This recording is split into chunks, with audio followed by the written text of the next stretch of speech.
बेनो जों मोनसे खबर मोनदों जे बांलादेशनिफ्राय माखासे ट्रेफिकार्सफोर वेस्ट बेंगलनि मानसि लानानै 9टा माने 8टा गल्डेन लांगुर जे गल्डेन लांगुरखौ जोंनि नैबे सिखना जोहोलाव नेशनेल पार्क क'क्राझाराव जे दङ जोंहा नेशनेल पार्क बेखौ जों मोनो अनलि बेयावल' मोनो दायो बे एन्डेन्जार्ड स्पेसिस दा मोननो थांला बारा बेखौ दा बेखौनो ट्रेफिकिं खालामगासिनो थानायावनो हमनो मोनदों फरेस्ट डिपार्टमेन्टनि मानसिफोरा दा जों बेखौ बिराद गोसोआव दुखु मोनदों आरो जों धिक्कार होदों आरो जों आपिल खालामो प्रशासनखौबो फरेस्ट डिपार्टमेन्टखौ आरो सरकारखौबो जाहाथे बेबायदि आरोबाव जाया 8टानि गेजेराव खोनानो मोनदों मासेया हां सरथेनानै थैबाय जिउ गोमालांबाय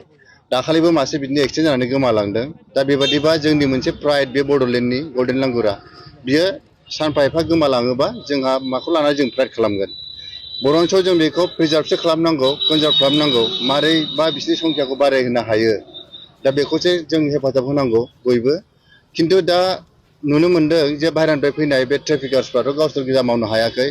बेयाव निस्सय लकेल मानसिफोरनिबो आखाइ दं बेखौ जाहाथे प्रशासना पुलिस बिभाग बा फरेस्ट डिपार्टमेन्टआ मोजाङै नोजोर होयो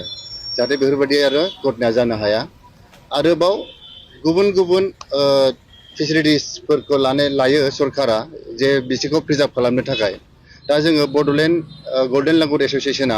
जों बेखौनो भलान्टारिलि जों मावबोबाय थादों थांनाय कयदिननि सिगां आरोबाव जों माखासे एक्टिभिटिस लाबावगोन मारै जों प्रिजार्भ खालामनो हायो गल्डेन लांगुरनिल' खोथा नङा बे जोंनो सिखना जोहोलावआव जाखिनि स्पेसिस थायो सिखिरिफोर थायो बिराद बुरजा बिसोरबो बिराद प्रजाति दङ दा गल्डेन लांगुरजों लोगोसे जों बिसोरखौबो प्रिजार्भ खालामलांबाय थागोन आरो गले गले खावलायनाय थाबाय जे नैबे गल्डेन लांगुरफोरखौ मोजाङैनो रिहेबिलिट खालामफिनो जाहाथे फरेस्ट डिपार्टमेन्टआ लांनानै दोनहैफिनो गावसिनि जायगायाव